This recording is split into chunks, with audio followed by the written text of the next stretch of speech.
Amém? Então vamos lá.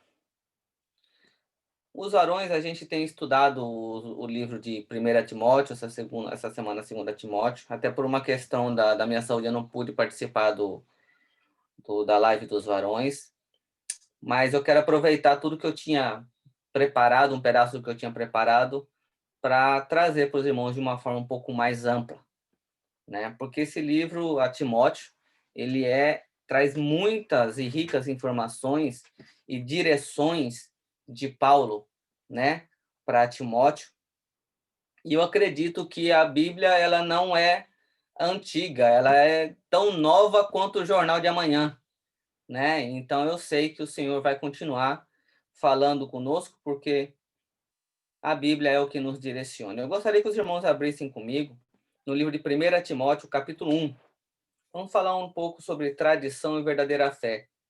Porque geralmente o culto de quarta-feira, o culto de meio de semana é um culto de estudo. E eu vou mais para esse lado hoje, então um pouco mais para o lado de estudo, para que a gente possa, então, estudar juntos, né? Aprender juntos um pouquinho da palavra do Senhor, aquilo que o Senhor passou para mim. Então, livro de 1 Timóteo, a gente vai ficar basicamente só em 1 Timóteo, né? Então, deixe sua Bíblia aberta aí. Capítulo 1, versículo 1 ao 7, para começar, diz assim: Paulo, apóstolo de Jesus Cristo, segundo o mandado de Deus, nosso Senhor, e do Senhor Jesus Cristo, esperança nossa. A Timóteo, meu verdadeiro filho na fé, graça, misericórdia e paz da parte de Deus, nosso Pai, e da de Cristo Jesus, nosso Senhor.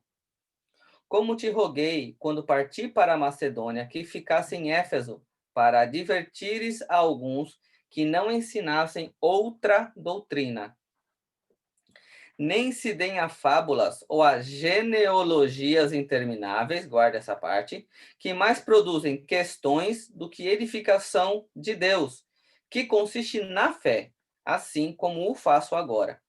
Ora, o fim do mandamento é o amor de um coração puro e de uma boa consciência e de uma fé não fingida, do que desviando-se alguns se entregaram a vãs contendas, querendo ser mestres da lei e não entendendo nem o que dizem, nem o que afirmam. Irmãos, vamos parar por aqui, depois a gente continua. A gente sabe, a gente conhece, né, que existem diversas denominações, diversas igrejas, seitas, né, algumas até não determinadas exatamente como igrejas cristãs, são consideradas como seitas, e que elas colocam em suas doutrinas desvios de um verdadeiro evangelho. Porque o evangelho, ele nada mais é do que a pregação das boas novas, que pela fé e a crença em Jesus Cristo, aqueles que se arrependem dos seus pecados alcançarão ou herdarão a salvação por conta do sacrifício de Cristo que pagou o preço por mim e por você.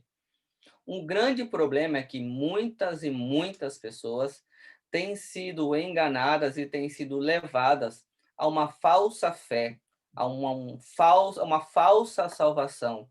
Porque, como Paulo já começa dizendo aqui na carta a Timóteo, não se deem a fábulas ou a genealogias intermináveis que mais produzem mais questão do que a edificação de Deus.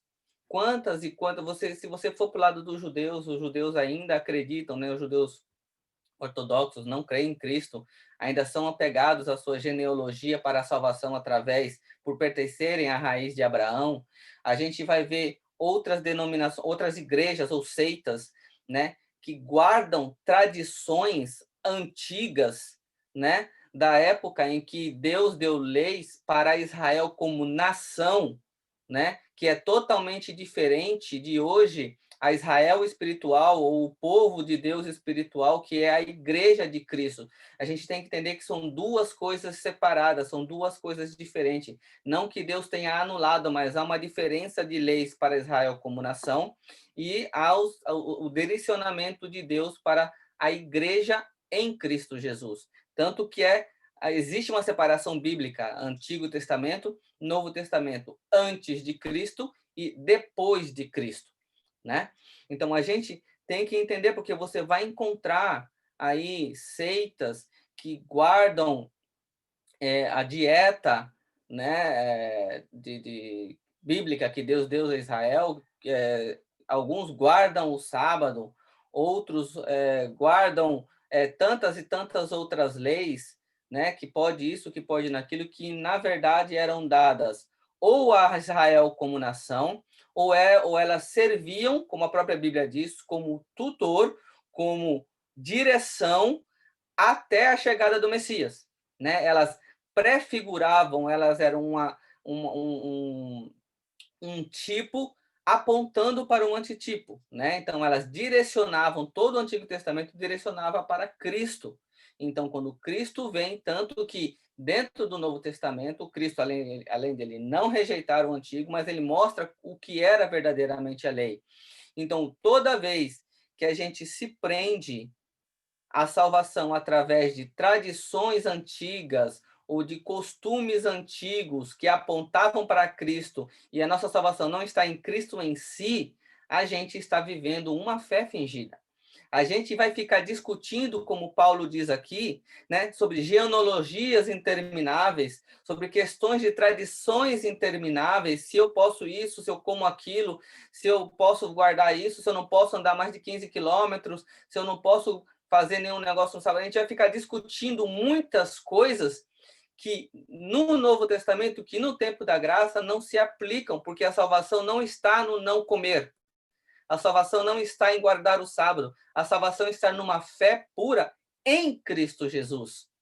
E isso aqui Paulo ele começa a dizer a Timóteo para que ele adverta as pessoas a não ensinarem uma outra doutrina. Tudo isso que essas pessoas às vezes ensinam, colocam em suas doutrinas, está na Bíblia? Está, mas nós temos que entender tempo, nós temos que entender cultura, nós temos que entender a diferença entre antes de Cristo e depois de Cristo. Por isso que você vai ver aí seitas e muitas pessoas que alcançarão a salvação por fazer boas obras. Pessoas que alcançarão a salvação por não fazer isso ou não fazer aquilo, mas a fé em Cristo verdadeira ela não tem. E por isso que ele diz aqui, ó, o fim do mandamento é o amor de um coração puro, de uma boa consciência e de uma fé não fingida. Porque toda vez que a sua fé está em fazer obras ou em atos religiosos ou em tradições, ela não está em Cristo. Você está fugindo totalmente daquilo que Cristo veio fazer. Você continua vivendo de tradições, e isso foi uma questão muito, muito discutida entre Pedro e Paulo. Se a gente ler, a gente vai ver porque Pedro, mesmo entendendo que Cristo era o meio de salvação, que a fé em Cristo salvava, ele acreditava que as pessoas que acreditavam em Cristo, elas ainda tinham que guardar os preceitos judaicos, as tradições judaicas. Então, todo aquele que não era judeu, mas que acreditava que Cristo era o Messias, para ser salvo não bastava crer em Cristo. Ele ainda tinha que se circuncidar, ele ainda tinha que guardar a dieta, ele ainda tinha que guardar as festas judaicas. Ou seja, tudo que muitas denominações ou seitas por aí continuam ensinando. Porém, Paulo vai e contesta Pedro, fala, não, a salvação é pela fé e não pela religião, não pela tradição judaica. Não é o judaísmo quem salva é Cristo. E muitas pessoas têm se desviado desse pensamento, ou dessa forma correta de ver a salvação, ou de ler o evangelho, porque é muito mais fácil você colocar a salvação em um ato seu do que fazer o que Jesus pede, né? Que muitas vezes a palavrinha é difícil de o crente entender, que se chama renúncia. Como é difícil, às vezes, você renunciar a algo, e é muito mais fácil você fazer um ato, pular uma fogueira santa, beber um copo de água ungido, não é isso? Deixar de comer carne de porco, ou você guardar as festas judaicas, tradições judaicas que não se aplicam à Igreja de Cristo, porque a Igreja de Cristo ela não é judaizada, ela é única.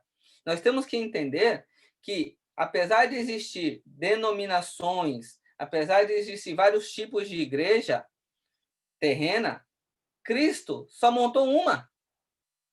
Nós temos que entender que só existe uma igreja.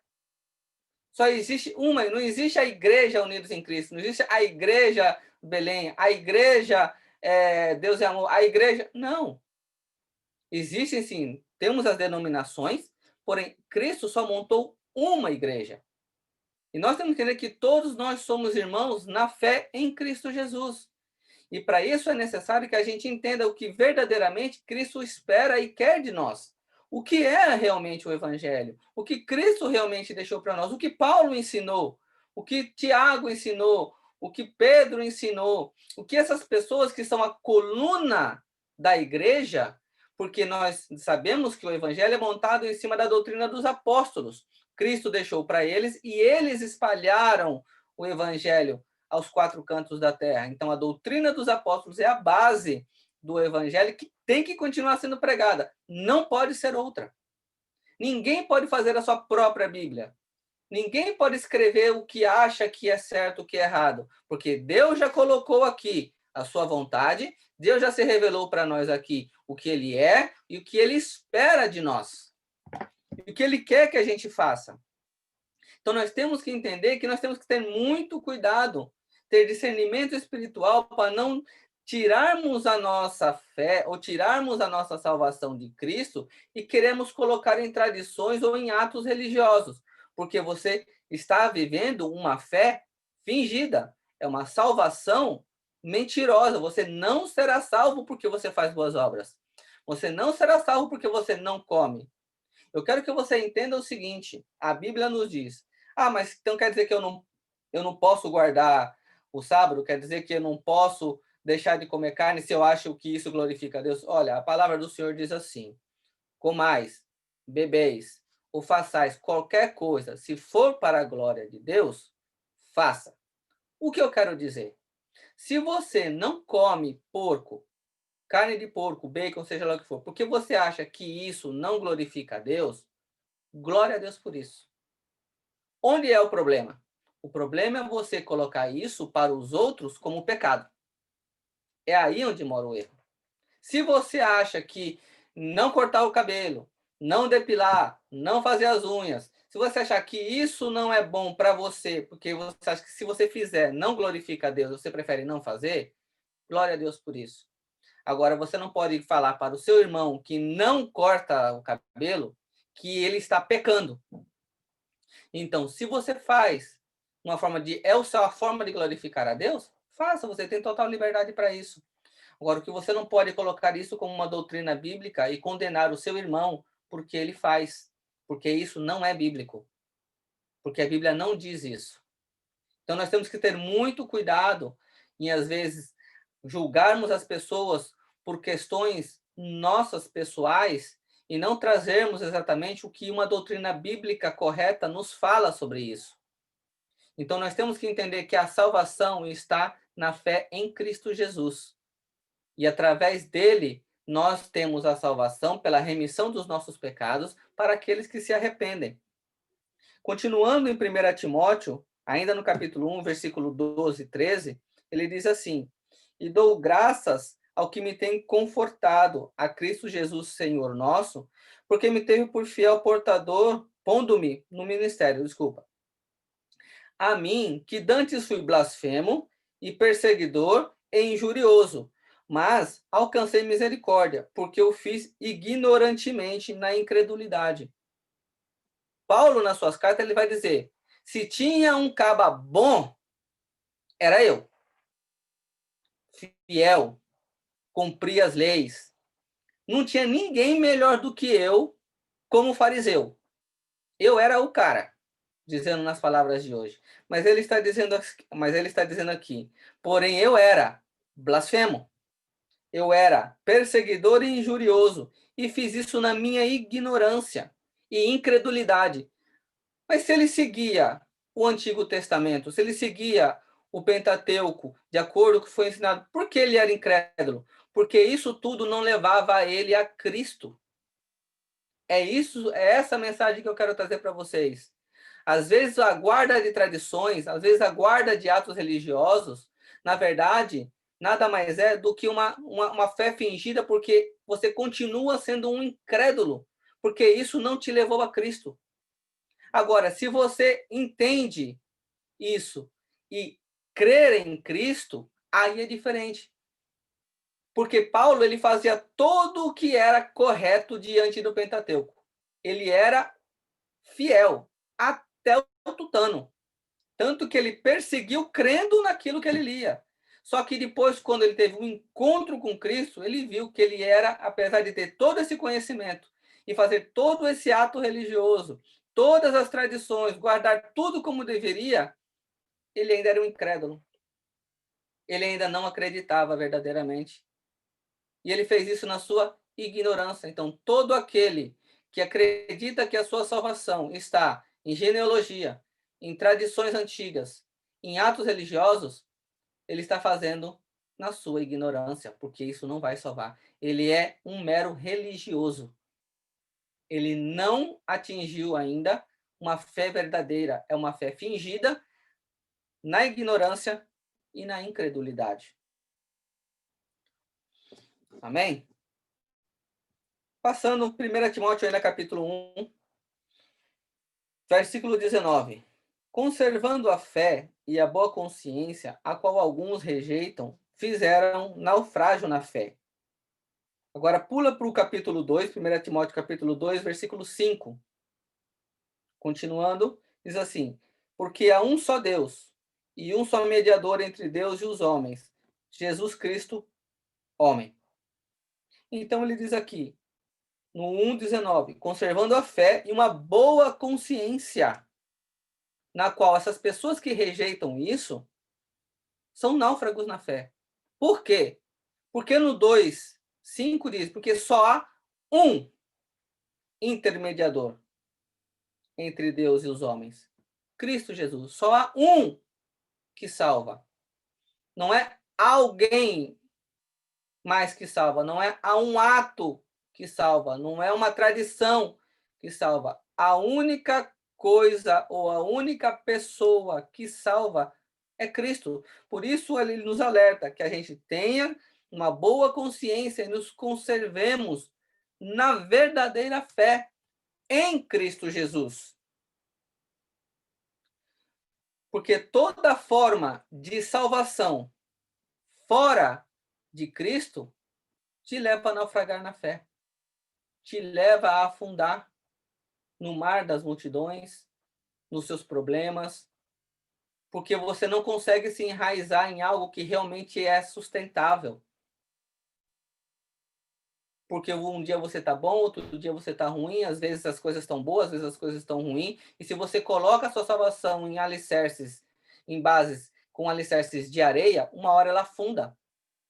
Mas se a sua base é Cristo, a verdadeira rocha, ela nunca vai afundar.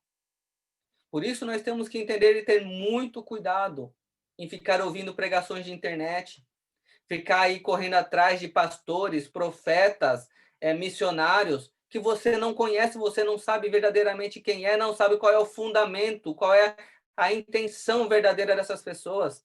Porque Satanás usou a própria Bíblia para tentar Jesus e até mesmo para enganar Eva. Então nós temos que ter um conhecimento real de Bíblia. Nós temos que ter um conhecimento real de Bíblia para podermos andarmos correto com Deus. E assim como, né, diz lá que os bereanos, quando se pregavam, eles procuravam saber se era exatamente assim que estavam falando. Então você, toda vez que alguém prega para você ou você ouve, você tem que ouvir isso. Você tem que buscar, ver se é coerente com a Bíblia. Ver se a Bíblia realmente diz assim, não um texto, mas no seu contexto, porque um texto sem contexto gera um pretexto. E é por isso que pessoas e pessoas vão para o inferno cheio de pregações, cheio de conhecimento bíblico, porque não entendem um contexto bíblico. Por isso que temos igreja homossexual fundada em cima da base de que Deus é amor. Por isso que nós temos pessoas que vivem pecando aí, porque dizem, porque por trás de apenas um texto, nada me separa do amor de Deus. Não entendendo o contexto do que é amor de Deus. Então, esse é o problema de pessoas que usam, onde Satanás usa até, pega um versículo, pega um texto e fala, olha, não se preocupa, assim está certo, nada vai dar errado, né? Fica tranquilo. Ele não deixa você ver o contexto, porque ele quer usar um pretexto para que você continue pecando. E você vai continuar pecando, ter um entendimento errado da Bíblia, simplesmente porque você não quer estudar, ou porque você se alimenta de tantas coisas que você já não sabe o que é verdade. Você coloca na sua vida tantas pessoas diferentes que você não conhece, que cada uma, porque tudo que você procurar na internet você vai achar. Se você procurar por que não dou dízimo, você vai achar que está dizendo por que não dá. Se você procurar por que eu dou, você vai procurar achar quem dá, né? Mas o que é certo? O que é certo é o que está aqui. O que está certo é o que está aqui. As doutrinas bíblicas, elas não mudam. Você vai encontrar elas no Antigo, no Novo, e Jesus vai retificar o que são doutrinas de verdade e o que é importante para a sua salvação. Só que você tem que conhecer a Bíblia. E eu te digo, se você tem um pastor, firma no seu pastor, discute com ele. Se você tem dúvidas, pega ele. Não vai ficar correndo atrás de gente que você não conhece. Não vai ficar em teleprofeta. Não vai ficar correndo atrás de pregações na internet de pessoas que você não sabe qual é a base de estudo ou fundamentos que ela tem, ou até mesmo o interesse que elas têm. Se elas realmente querem salvar a sua alma ou querem se autopromover. Porque o que está cheio hoje na internet de pessoas querendo autopromoção. E aí o que eles fazem? Pregam o que você quer ouvir e não o que você precisa ouvir. Eu não tenho medo de falar o que você precisa ouvir, porque a própria palavra diz: se eu prego para satisfazer homens, já não sou servo de Cristo. E eu não quero fazer isso. Eu não quero pregar para satisfazer o seu ego. Eu não vou pregar para satisfazer a sua vontade, para dizer que está tudo bem, que você está andando no caminho correto, vivendo em pecado. Eu não vou fazer isso.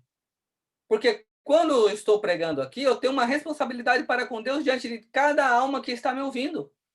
E é necessário que eu pregue a verdade. Se você está em pecado, é necessário que você se arrependa dos seus pecados e se corrija.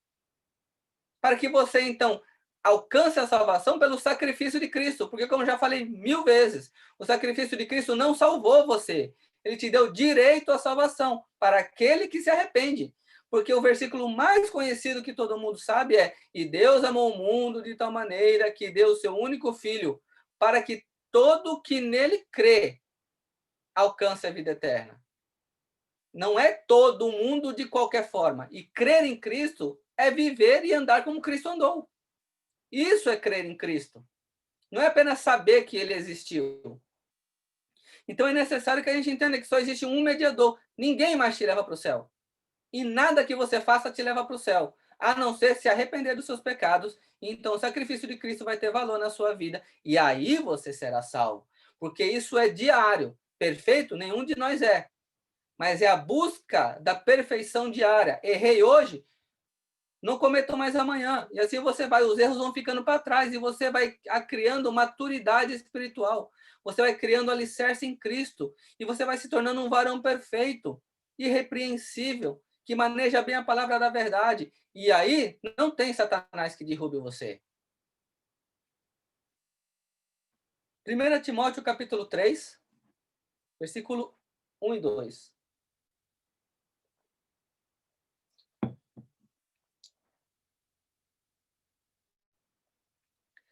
Esta é uma palavra fiel. Se alguém deseja o episcopado, excelente obra deseja. Convém, pois, que o bispo seja irrepreensível, marido de uma mulher, vigilante, sóbrio, honesto, hospitaleiro, apto para ensinar. Eu quero usar essa passagem não dizer aquele que quer ser pastor, não aquele que quer ser presbítero, bispo ou líder da igreja. Porque uma coisa todos nós temos que entender. Todos fomos chamados com um propósito. E o propósito principal é pregar o evangelho. O que o pastor faz na igreja é uma função sua e minha fazer. O que um presbítero faz é uma função minha e sua fazer. Fora da igreja, com seus familiares, no seu trabalho, na sua escola. Então eu quero transformar isso aqui. Esta é a palavra fiel. Se alguém deseja ser um pregador do evangelho, deseja uma boa obra. Ele tem que ser irrepreensível. Ele tem que ser uma pessoa vigilante, sóbria, honesta, hospitaleira e apto para ensinar. Todo aquele que deseja ser servo de Cristo e pregador do Evangelho precisa ter uma conduta condizente a alguém que verdadeiramente foi salvo. Uma conduta moral bíblica. Então, não podemos pregar o Evangelho de qualquer forma. Para você pegar a salvação para alguém, espera-se que pelo menos você seja salvo. Você não pode pregar o que você não sabe. Não é isso? Então, é necessário uma conduta cristã. É necessário uma moral bíblica. E aonde você aprende isso, irmãos, não tem outro lugar. Todos nós somos chamados para pregar o Evangelho.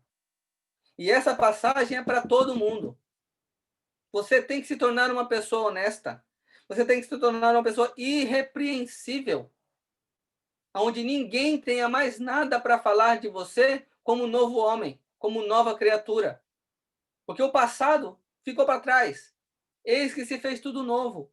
Então, daí para frente, você tem que procurar a cada dia ser melhor, fazer melhor para Cristo, se renovar a cada dia dentro da palavra do Senhor, para que você possa se tornar irrepreensível, vigilante, vigiando dia e noite, orando, ser sóbrio, sabendo o que você está fazendo, dia após dia. Não pode ter dúvida na sua fé, não pode ter dúvida no seu agir, não pode ter dúvida no seu pensar. Sóbrio em tudo que você faz, apto para ensinar. Porque quando você prega o evangelho, você está ensinando alguém o caminho da luz, o caminho da salvação. Todo mundo está apto. Tudo é um processo. Nem todo mundo chegou ao nível de um pastor. Só que qual é necessário? Para levantar para ensinar, primeiro você tem que sentar para aprender. Então, use os cultos, cultos de ensino, de doutrina, seu pastor, tire suas dúvidas, aprenda, estude a Bíblia, não só leia, mas procure estudar, entender as aplicações da Bíblia para o seu dia a dia.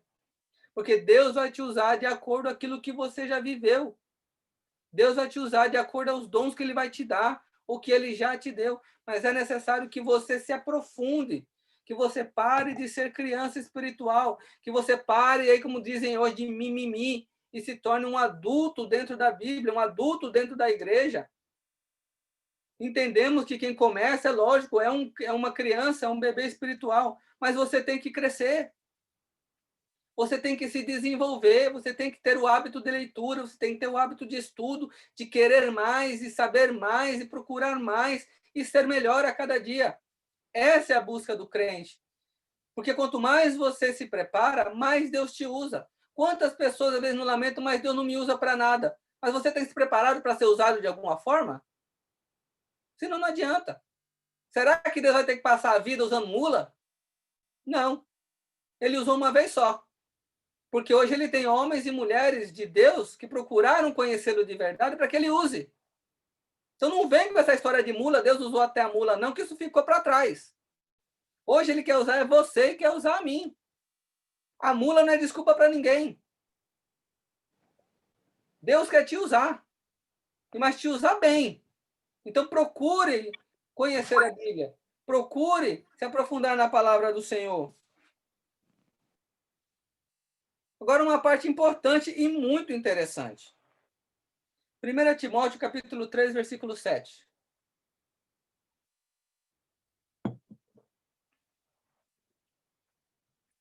Convém também que tenha bom testemunho dos que estão de fora. Olha só. Para que não caiam em afronta e no laço do diabo. E agora? Quem já não falou ou não conhece alguém que diz: eu não me importo com o que os outros pensam. Eu não me importo, eu não estou nem aí porque os outros falam. Irmãos, isso só é válido quando o que se diz são mentiras ou calúnias. Quando alguém mente, alguém está caluniando, você não deve se preocupar, porque vai ficar na mão de Jeová. Agora, mas todo crente deve ter um comportamento moral digno de bom testemunho para com os de fora.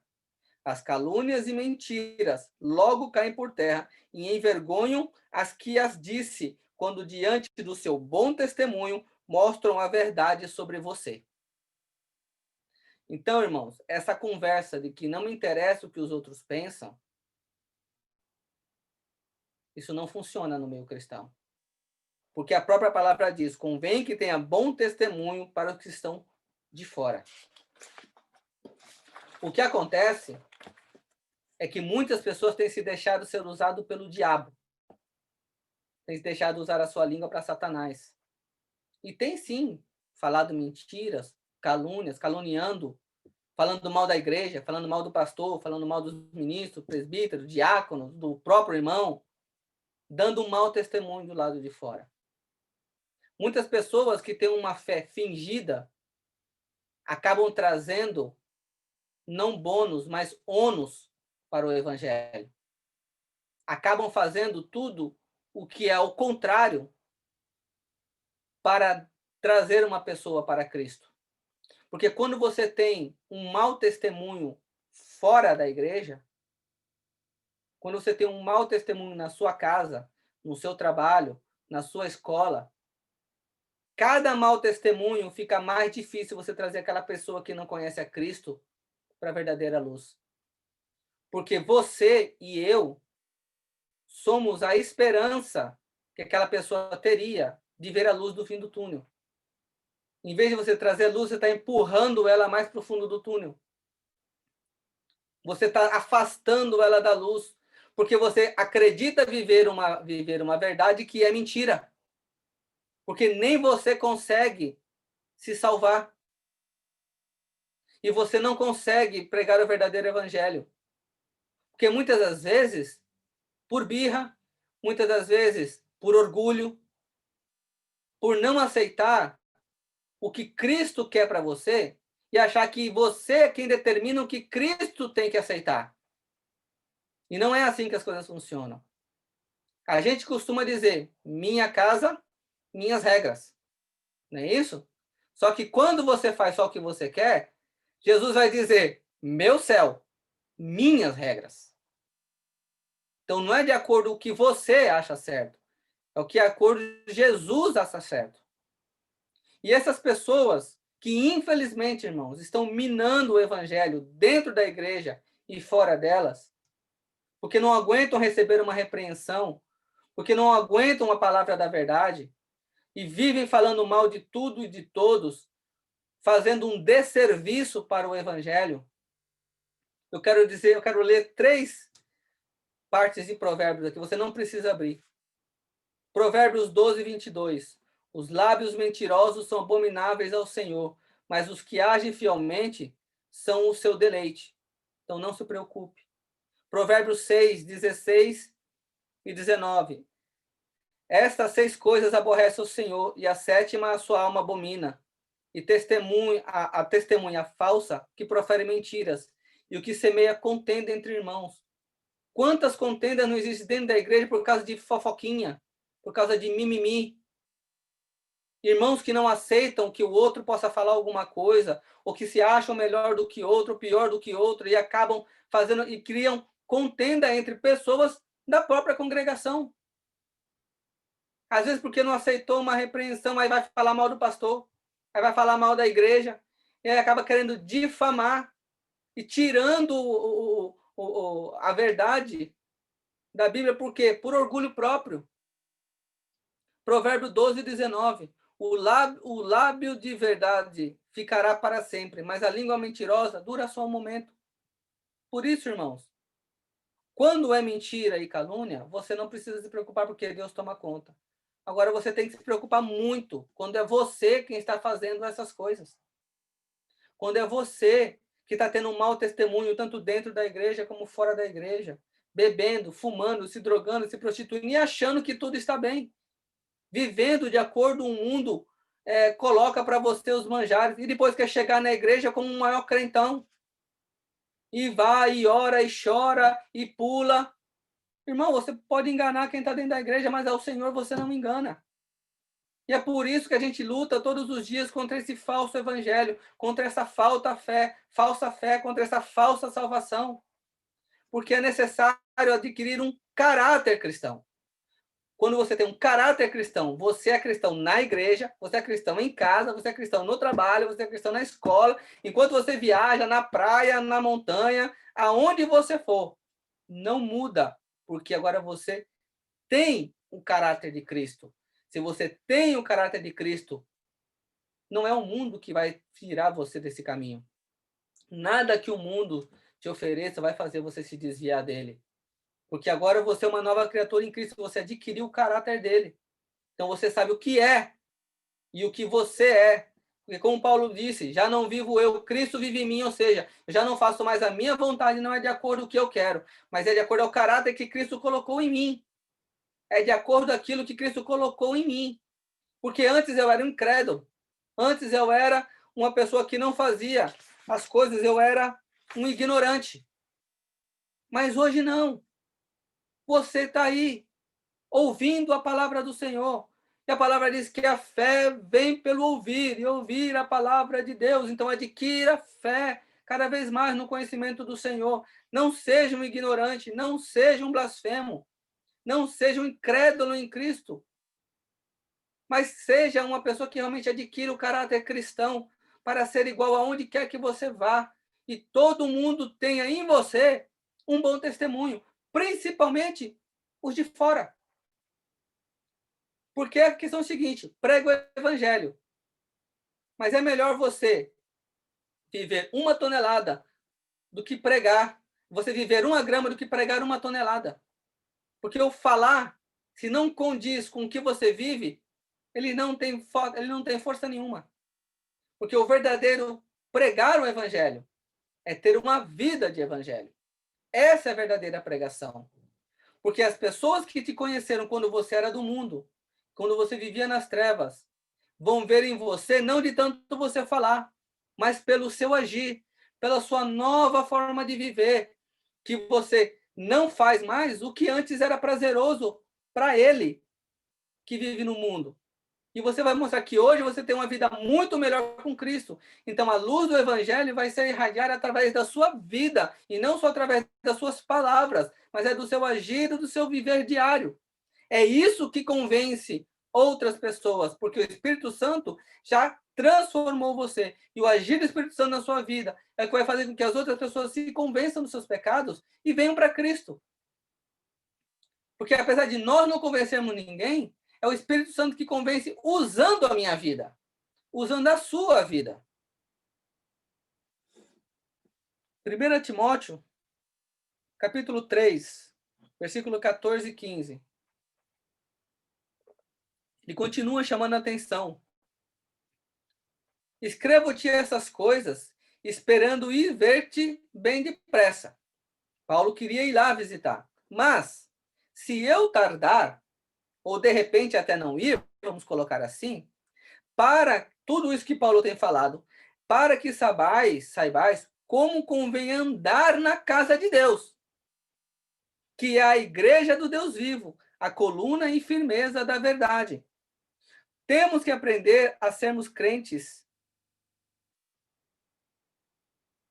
e saber o que é verdadeiramente estar na casa de Deus e ser um templo do Espírito Santo. Então, o que Paulo está dizendo? Olha, eu quero muito ir aí, mas se não der para eu ir, se eu chegar muito tarde, tudo isso que eu estou escrevendo aqui é para que vocês saibam como convém andar na casa de Deus. Como é correto andar diante do Senhor. Como Deus quer que você se porte diante de Deus. Como se comportar na casa de Deus. E o que a gente vê hoje na casa de Deus é uma falta, é uma de reverência tremenda. A casa de Deus virou um clube de domingo. Como você não vai para qualquer outro lugar, você se veste melhor, vai lá para mostrar sua roupa, seu sapato, seu cinto, suas joias, e dá 2 glórias, 3, vê todo mundo, mas ninguém entende, muitas pessoas ainda não entendem o que é estar na casa de Deus. Quem é um anfitrião? Se nós entendêssemos, a gente não faria metade do que a gente faz quando está na casa de Deus. E chega, e faz de qualquer jeito, e tira sapato, e tira tênis, e anda de qualquer jeito, e fala, e grita, e faz, e não tá nem aí, sai, levanta, chega atrasado, sai antes da hora, pega telefone, atende o WhatsApp, e fica no meio do culto. Você não sabe onde você está.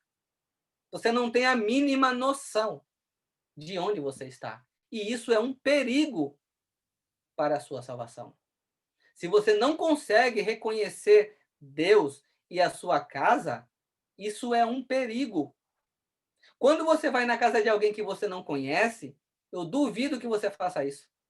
Porque você procura ter respeito com a casa das outras pessoas. E você vai fazer de acordo com a pessoa vai te dizendo, ó, oh, pode fazer isso, ó, oh, pode fazer aquilo, ó, oh, pode tirar aqui, ó, pode pegar ali, ó, senta aqui. Você vai andar a música, vai dançar de acordo com a música da casa.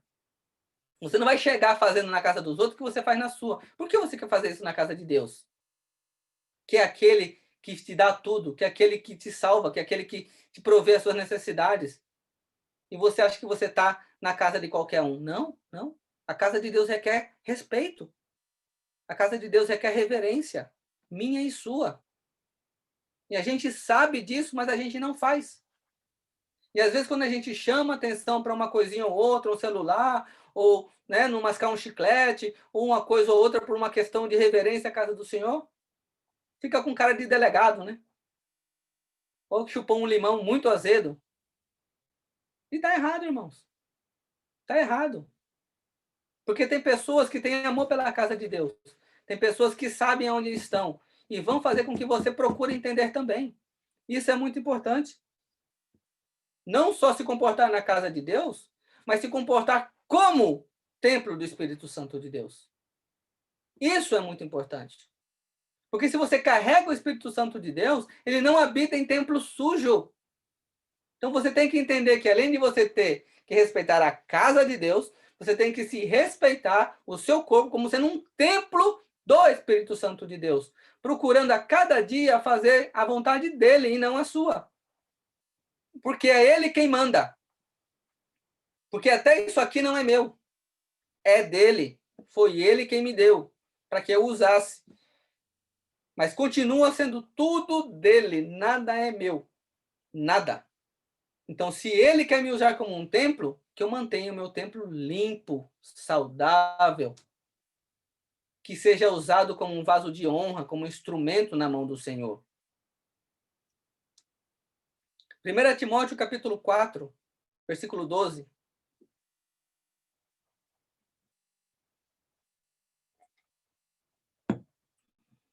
Ninguém despreze a tua mocidade, mas sê o exemplo dos fiéis, na palavra, no trato, no amor, no espírito, na fé e na pureza. Ah, esse aqui está de fora, os mais antigos? Não, está todo mundo aqui. Bem, como ninguém consegue chegar à idade de Matusalém, é todo mundo jovem, né? Tá todo mundo novinho. Mas ele diz: ser exemplo dos fiéis.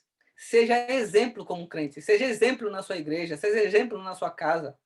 Exemplo de fidelidade, exemplo de cristão. Tendo uma boa palavra, sempre uma boa palavra. Tratando as pessoas com o amor de Cristo. Tendo o amor de Cristo pelas pessoas, não pelos seus parentes ou chegados, ou marido, ou esposa, ou filho, mas as pessoas como almas, como filhos de Deus. Porque a palavra diz que a vontade de Deus é que todos sejam salvos. Não sou eu e você que vai determinar quem pode e quem não pode ser salvo. Isso convém a Deus. A mim e a você convém amar homossexuais, drogados, assassinos, amar a alma de cada pessoa e tentar fazer com que ela entenda que ela está no caminho errado e venha para a luz. Porque eu e você já estivemos errados. E não pense em você, que se nós continuássemos, mas eu só menti, eu sou diferente de quem é um drogado ou é um assassino. Não, pecado é pecado para Deus. Se você continuasse na mentira, você ia para o inferno da mesma forma que o assassino também ia. Então Deus teve misericórdia de você e pede para que a gente tenha misericórdia do nosso irmão e ajude ele a se levantar e a encontrar o caminho da luz. Sermos exemplo no Espírito, crentes que não andam mais por vista, mas andam por fé. Crentes que acreditam na vinda de Jesus Cristo, crentes que acreditam num céu, crentes que acreditam que os dias vão melhorar, crentes que acreditam que um dia tudo isso vai acabar, crentes que acreditam em Jesus Cristo. A fé de que nós estaremos com Ele, que é difícil aqui, está complicado, está difícil, é guerra, é terremoto, é pandemia, é fome, é dificuldade financeira, é problema. Mas vai chegar o dia que o Senhor vai chamar a você e vai chamar a mim pelo nome. Vai falar, venha, querido de meu Pai. E aí nós estaremos, um dia tudo vai acabar, irmãos. Então resista com fé, sendo forte no Espírito. Como diz aqui, a fé e na pureza, procurando ser reto em tudo, procurando ter fé, procurando a pureza em Cristo, o que é certo, o que não é, se isso não agrada a Deus, eu não vou fazer mais. Se você peca fazendo o que não é correto, mude os seus caminhos, volte para o Senhor. A palavra lá em Provérbios 28:13, aquele que esconde os seus pecados nunca prosperará, mas aquele que confessa e deixa, aquele que abandona, alcança a misericórdia do Senhor. Isso é diariamente. Você não sabia que pecava, mas de alguma forma você aprendeu na palavra, ou uma situação que o Espírito Santo tocou seu coração e você sabe que aquilo é errado. Irmão, na hora, Deus não está te julgando, Deus está te mostrando o seu erro. Então ele está dizendo, olha, você errou. Então aí aplica-se o amor de Deus. Confessa e deixa. E você alcança, então, a misericórdia de Deus. Mas aqueles que vivem pecando não serão salvos. Aqueles que têm prazer na prática do pecado, na verdade, nunca ouviram e nunca o conheceram. Assim diz a palavra. Mas a nossa vida é um aprendizado diário. Não se preocupe se você erra hoje. O problema é que você não pode continuar errando o mesmo erro todos os dias. O importante é crescer. O importante é melhorar. O importante é adquirir maturidade. E assim as coisas vão fluindo. E você vai crescendo na presença de Deus. Então, ser exemplo, eu e você, de fidelidade no Senhor. Amém? Porque Cristo deixou o seu exemplo. Esse foi um dos motivos que ele veio. Dar o sinal e mostrar, olha, é assim, assim, assim. Ele ainda diz, vocês não só vão fazer da forma que eu fiz, como vocês poderão fazer muito mais. Mas isso convém a mim e a você. Fazer mais do que Cristo fez. Isso é possível, sabia? Porque foi ele mesmo que falou. Cristo curou? Tem gente que cura. Por fé. Porque quem faz tudo é o Espírito, não é nem eu nem você. Dons de maravilha, profecia, cura, palavra. Isso tudo existe hoje, porque quem opera não sou eu, não é o homem, é Deus, através do Espírito Santo, dos seus dons dados à igreja para a edificação da mesma. Então nós podemos continuar, tanto que o livro de Atos dos Apóstolos, ele não tem fim. Por quê? Porque continua em mim, continua em você. Nós continuamos pregando o evangelho, fazendo o que os apóstolos começaram e não terminou. Só vai terminar quando Cristo voltar e buscar a igreja. Mas essa convocação continua sendo feita todo santo dia, para mim e para você. 1 Timóteo, capítulo 6, versículos 7 e 8. Estamos acabando, irmãos. Porque nada trouxemos para este mundo. E manifesto é que nada podemos levar dele. Tendo, porém, sustento e com o que nos cobrirmos, estejamos com isso contentes. Que palavra maravilhosa. Quer dizer o quê? Tem gente que se mata de trabalhar, trabalha de manhã, de tarde, de noite, falta os cultos, não porque quer dinheiro, porque tem que crescer, tem que fazer aquilo. Não confia no Senhor. Porque o Senhor é o dono do ouro da prata, é Ele que provê na mesa do justo. Eu tenho certeza que se você é fiel, lógico que você tem que trabalhar, mas você não precisa fazer além daquilo que vai atrapalhar a sua vida espiritual.